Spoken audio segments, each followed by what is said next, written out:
Hey, Archery Talk, this is Lucas, and today I'm sitting down via Zoom with Easton Archery's Director of Marketing, Gary Cornum, as part of our What Should I Shoot series. And today I'm looking for arrows. I need a new set of hunting arrows to take into the woods this fall and to use with all the hunting test bows coming in. And I figured Gary and Easton might be able to help me get started. So Gary, what do you think I should shoot this year? Well, we've got a lot of great choices. In fact, I'm sitting here in the factory and I can hear the machines running right now on the other side. They're going full bore. We've had such great demand for our hunting arrows that you got a lot of really good choices. So I would probably steer you toward. We got a great line in the Axis lineup for those guys that maybe want a little more speed with carbon, and then if they want something a little harder hitting, I would say, the FMJ line. In those two lines, we have a 4mm Axis that is all brand new, and lighter weight shaft, and again, smaller diameter than our 5mm Axis. Either one of those would be a really good choice. And then kind of the same on the FMJ side. We've got a 5mm FMJ, and then a 4mm that's brand new, redesigned from last year. So if you're looking to pull out all the stops, I'd say go with one of those 4mm. Either one of those, are brand new. And then if you're kind of looking for maybe just a little bit more conventional approach, the 5mm are probably our most popular. Either one of those, the biggest sellers. But we're seeing lots of guys looking hard at those 4mm for this year as well. Small diameter is great for penetration.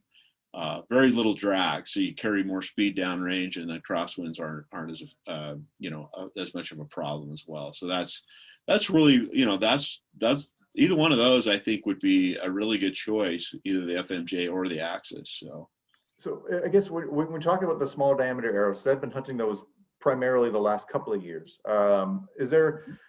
Is there, I guess the issue I've had with the real small ones is that I'm having a little bit of trouble getting kind of lighted nocks that work well with those micro diameter arrows. You guys have you had some success with the 4mm or the 5mm with kind of finding those lighted nocks that maybe will? Yeah, and I think the lighted nocks you can get for the 4s, they've kind of worked the bugs out of that. I personally shoot the 5s. It's just something that I've gotten used to, and FMJ is kind of my go-to, but sometimes I'll switch back into the Axis. I'm going to be hard pressed not to jump over to that 4 this year. We have a new half out for both of those that will accept an 832 broadhead that will boost the FOC as well. But in that 5, to kind of answer your question, those X nock sizes in the lighted nocks are tried and true, and they'll work great in that 5mm setup as well. So there's those, and Easton's got, for maybe guys looking for a little bit better pricing or value, they could also look at our 6.5 line, which was new last year, and then we've added to it this year. So we've got, like I said, we've got a lot of new, really exciting products that we are rolling out, and early interest is that the bow hunters are, the demand is just, I don't know, guys are hunting more, I don't know what, but we're running our machines full bore 7 days a week trying to keep up with demand right now. So I suggest folks get those orders in quick and get into their dealer and make sure they get in there quick, and so they make sure they have the arrows that they need for this coming season. I guess so weight wise, is there like a market difference between the 4mm and the 5mm? I'm assuming the 4s are going to be a touch lighter, but is it a significant weight difference? Yeah, so there is a pretty big weight difference on if you're looking at just the Axis. We made that new 4mm lighter weight, and what that's going to do for people is it's going to, a lot of guys were going to higher FOCs. They were using those outserts, the half outs, those kind of components, even brass. But when you get all put together, that carbon injection that we had last year was just a little bit too heavy overall. So we went back and we made the new 4mm Axis shaft a lot lighter, so that one, you can get some more speed if that's the way you're trying to set it up, or if you want to add some FOC to your setup for accuracy, then you can do that without having your overall arrow weight being too heavy. So that's another reason why we revamped that and rolled out that new Axis 4mm. Yeah, I kind of like being like I don't shoot a real heavy arrow, or I'm kind of in the middle. I like in that 450 to 475 kind of range has generally been my sweet spot. So I Yeah. guess you'd probably need a slightly heavier insert to get those up to that weight, I would imagine. Yeah, and that outsert has a little more weight to it, so you're going to get that FOC.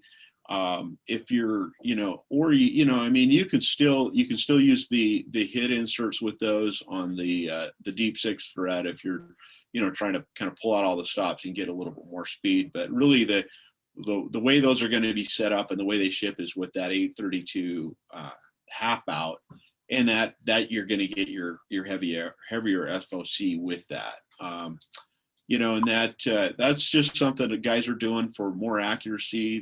They seem to get really good penetration with those as well. If you're looking to pull out all the stops, you want more kinetic energy, and you really want, if penetration is your thing, that's where I start shifting over to the FMJ. If you're looking to kind of balance that setup with a good high FOC, a good balance setup between velocity, penetration, all those things, Axis is maybe a better choice for you. Fair enough. But I guess which the ones you guys think you move the most? Like, are more people looking at the FMJs or more people looking at the Axis from the we've had increasing demand on both of those lines, and they're running. I mean, they're really running neck and neck. However, I'd say overall volume, we sell more of the Axis. I think the FMJ is a little more specialized, maybe a little more sophisticated. But the guys that just want an all carbon arrow that is going to perform all around for all types of game, Axis is kind of the go-to. And then again, I like the heavier arrows. That's why I kind of gravitate toward the FMJ for a couple of reasons. When you shoot a little bit heavier projectile, we're not talking huge weight differences, but when you put a little more of that weight on your arrow and setup, it makes your bow quieter. It takes more of the energy out of the bow and sends it down range to the target. And if you're hunting in a situation where you're not shooting super long shots, you're shooting out of the tree stand or ground blind, and most of your shots are inside 30 yards, a quiet, hard-hitting setup is a great way to go. So, it depends on the situation. If you're taking longer shots or you're hunting out west, Axis might be a better choice.